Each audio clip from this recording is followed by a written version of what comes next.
The Grow My Cleaning Company podcast helps owners of cleaning companies just like you to grow your company and yourself so you can make more money and finally get the time and money freedom that probably got you into this business. Discover how to automate and create systems that allow you to grow like crazy without losing control. If you dig the show and want to show some love, subscribe, rate, and review on iTunes. It really helps. Enjoy the show. What's up, Cleaning Nation? Today we have part 2 in a 2-part series of Tracey Thompson training our next level millionaire mastermind and alumni folks on some sales questions. And if you haven't listened to episode 811, go back and listen to that episode because this one will make a lot more sense when you come back to it.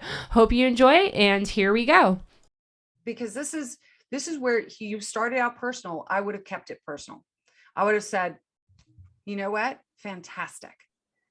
Why don't we meet for lunch and let's talk about what your needs are, what you're looking for, and blah, blah, blah. You're already in a personal environment. Don't let them go back into their ivory tower and tell you about how they're going to push you away and push you off a non-decision maker, because she had nothing to do with it. She was a non-factor. Right. So that's so everything that happened after that was predictable, because he decided he wanted to distance himself from any kind of influence or conversation or whatever. And all he wanted was just for this person, this other woman, to give him information and bids and whatever. And then, right, you met with the influencer, but she didn't really have influence. Not really. Not enough. Well, she showed us around and showed us what would be done. And then he said, after you see what we want done, then send me the bid. He gave me the email, but instead of doing that, I sent my office manager in person. So that's another thing. You had the conversation, you had the relationship, you sent another person, that distanced him even more. So he didn't have a relationship. Good to know. Yeah. Right. Good to know. So I would never, ever send. I want you to write this down. Write this down. Don't ever send a written proposal by email. This is the voice of God. Do not ever. Thou shalt not ever. Okay? Yes. Don't do that. Okay? Don't do that. The only time that would ever be acceptable is if you've already met with them and it's a copy. It's like a copy of it, or we need that for corporate or whatever. But you send them. Why? Okay. Roger, what happens when they tell you, oh yeah, you know what? We'll let you know. Just send me a bid by the email and we'll get back to you. Why is that not a good thing? No commitment. And you have it's like showing all your cards in a poker game, right? You're done. You're out.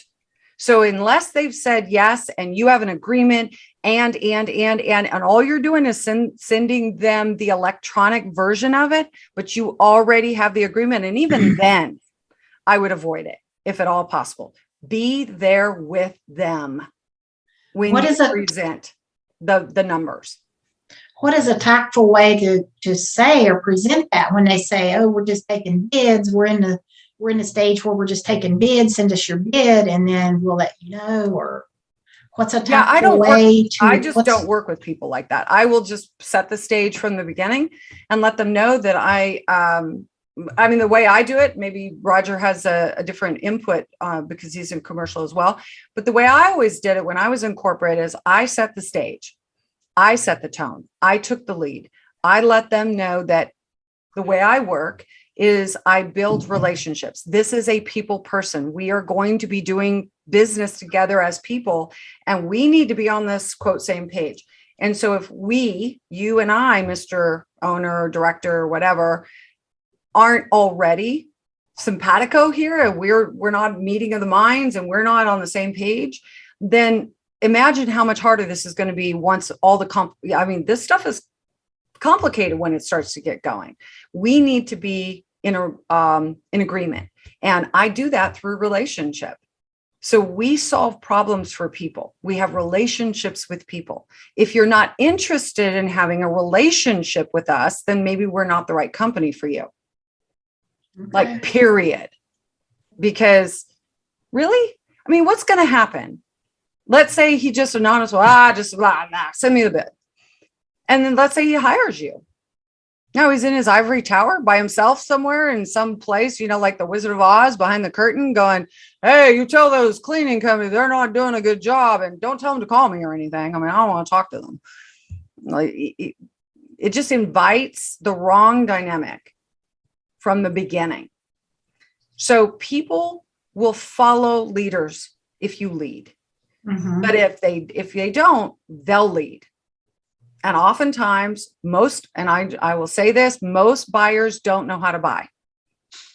Most decision makers don't know how to make decisions. I used to call them the non-decision making decision makers, right? Those, you know what I'm saying? Like those people that just, they do their job, but it's nobody ever taught them that, they never really were taught how to make good, proper buying decisions. And in this industry, honestly, most of your competitors act like commodities and they're treated like such. So it's never about relationships. It's never about connection. It's never about people. So I think, Vesta, for you, and this is fantastic, I believe, for those of you who relationships are important anyway. Like, this is why you're here. You want to help people. This is your whole mission, is to not just get a check. You're not interested in them being anonymous and you're never talking to them and they're never talking to you and they just write you a check. If trust me, if you all were interested in that, you wouldn't be cleaning in a cleaning business. You'd do something else. You'd do something where it was all automated and you never had to talk to a single person ever. Well, some days I feel like going to something like that. Well, I totally understand, but I think that the reason we feel that way oftentimes is because we haven't built up our confidence and our competence enough to where we feel like, you know what, I can talk to anybody. They're just people. Mm-hmm. And they want to be led. They just don't know how to buy the right way until we educate, until we break through that whole old structure of the ivory tower and I just get bids. And, so Roger, I'm curious, when you have somebody who says, just give me a bid and we're just getting bids, how do you typically break through that and get more into that inner sanctum and that personal connection? Funny you ask. I just got an account today when they were like that. I just got the okay. That's part of, I was going in and out, emailing with her, doing DocuSign stuff. But I asked her, all the pain points, right? What's the problem? What are you looking for? Oh, I hate the current cleaners. Okay, what are they doing? Oh, they're not cleaning. She was holding back on details, right? And so I'm like, well, how much do you pay? I'm not telling you that. I'm just collecting bits. Okay. So the tactic I use, I'm like, this is how much. I'm like, how much is it? How long are the current cleaners there? I don't know. Okay. Well, I don't know how long it takes to clean. I don't know what your problem is. I don't know. Maybe you're only paying half of what you should be paying. I don't know what your problem is, right? You just tell me your place isn't clean. Okay. Mm-hmm. So then when I finally went down and met with her and she walked me through the buildings and then she opened up a little bit. I'm like, I charge per hour. It's basically what I charge, right? I'm going to charge you $45 an hour. So whether that takes an hour, whether that takes 6 hours times 5 days a week, whatever it is, that's what I'm going to charge. And so I said, if I'm going to be here 4 hours every night, it's going to be, 4 hours times 5 times 4.33 times 45. There's your number. And she's like, okay, great. Put it in writing. But after I walked through everything, I was like, okay, what's the problem? Where what about this? What about this? Well, I kept trying to get her to open up. And it helped. It's funny because my old neighbor, where I live now, my old neighbor is like the lady that answers the phones there. Oh, hey, Roger, how you doing? So, now there's a connection. And, but I think that one of the distinctions, Vesta, is that Roger's talking to a decision maker, though. So if the woman who he was working with was not the decision maker, ultimately, it would be iffy of whether or not the person he was talking to would have been influential enough to move the needle. But that's the distinction, is that you need to be leadership forceful enough to say, we really need the person who's going to be making the decisions ultimately present when we talk details, when we talk about the money, when we talk about what it's going to take. Because yes, you may have a facilities manager who's going to be there all the time, but if they're not the one making the decision, then how do you see what I'm saying? So there's a disconnect there. Roger, I'm curious, have you had a situation where the decision maker was trying not to be part of the process and try to push you off to a non-decision maker? And how did you handle that? You got to get a hold of the decision maker. Yeah, you have to. You just have to. He's giving scenarios like, okay, everybody bids at $3,000. What's the decision? How are you going to choose one over the other? Mm-hmm. What's your decision? You got to get what's the problem? Right. Well, they're not cleaning. Why? Are they just not showing up? Are they supposed to be there? It should take them 3 hours and it's only an hour. There's no communication. That's a huge problem. Communication. There's is their billing all screwed up and their communication and they're not cleaning and they're not, all these things. It's like, what's the problem? Why, everything's the same. Why are you going to pick one over the other? So Vesta, this what Roger's sharing. This is perfect. Pinpoint is a conversation you have with the owner or the man that you met at the gym. Or even if it's the non-decision maker and you throw all this stuff, they're like, I don't know. I'm like, how am I supposed to give you a bid? Because it's not just a price. I need to know what your problem is so I can fix it. Well, the place isn't clean. Well, anybody can clean your place. Yeah. And my encouragement is that if the decision maker doesn't know these things, then that would be my focus. I would like, that's probably why you're having trouble, because you don't know now and you're not going to know if all you're doing is looking at bids. My job is to help you understand what's happening. Okay. So sure, I will talk to said manager, but when I do, I'm going to come back and we are going to talk about this together. I'm not going to just send you a bid. Yeah, that makes perfect sense. Right. So, okay, then I reached out to him a day or two ago and said, hey, Zan, just catching up with you to see where you're at with our bid. Please reach out and let me know. Well, at this point, you've already shown your hand. The cards are on the table. It's pretty much it's kind of game over. But right. When somebody, listen, if you're dating and everything's going great, yes, we have dinner together and it's fantastic, and then he doesn't text you for 4 days, he's done.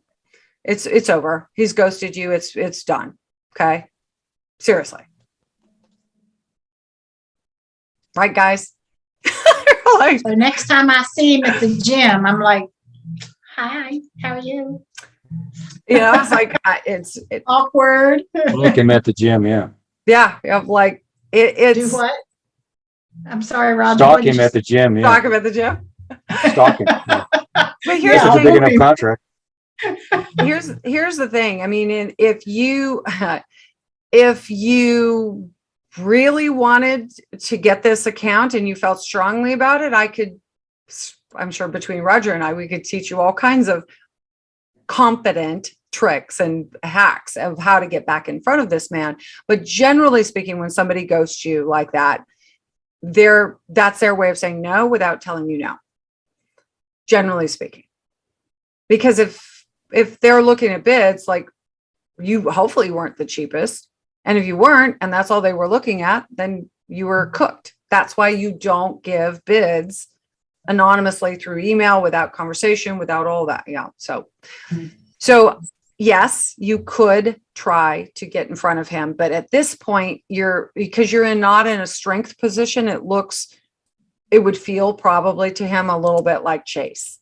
like Yeah. the chase energy, Yeah. right? I told my office manager, I said, we don't want to look desperate, And Either that's he's in or he's out. And if he's not getting back with us, he's probably out. right. Right. But Absolutely. I did see him as a type person who would at least have what it took to say, hey, Oh, sorry. I am Yeah. amazed constantly at what prospects are capable of. Yeah. Don't ever assume anything with anybody. Trust me. And I'm not being cynical. I'm just saying that just don't assume Don't. anything. Yeah. Because that's why you don't leave the scene of a conversation without having a commitment of some Mhm. sort. Right. Mhm.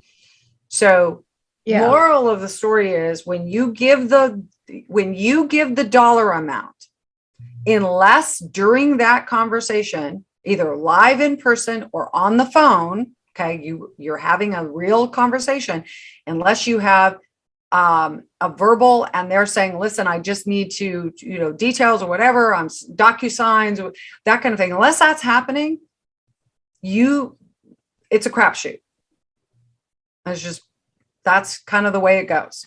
Okay. So the moral of the story is have the final sales conversation live. Should happen before the bid. We'll have it live and it should happen before the bid. It absolutely should happen. Now, my personal approach to any kind of sales, whether it's you're in residential and you're in their home, which you should never leave someone's home without a decision. Like if you're in their house, I'm sorry, but there's no excuse. Don't ever, you residential people, don't ever leave their house without a decision and a commitment and a credit card if the answer is yes. Because, no. Now, if they say no in person at that time and then they call you back later, that's different.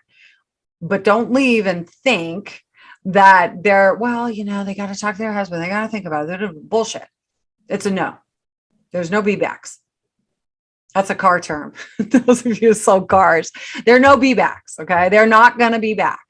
So, but in corporate, in a janitorial, commercial, you need to take authority. You need to take that leadership role and let them know that if they're going to take bids, which bid I want to be? Last.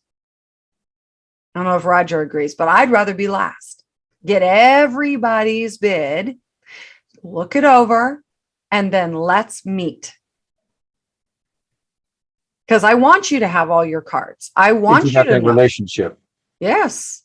Right. Well, I was the highest bidder on a big building, and I got it because I did the math for her. And I said, the reason why you're not getting your building clean is because they're not spending enough hours here. And so at whatever, 5 cents a square foot, industry average, 5,000 square foot an hour to clean commercially, blah, blah, blah. They should be spending 12 hours here. They're spending what, 2 or 3 hours? No wonder your building's not getting cleaned. They can't afford it. They can't afford to put the hours in there. So he's being the expert, Vesta.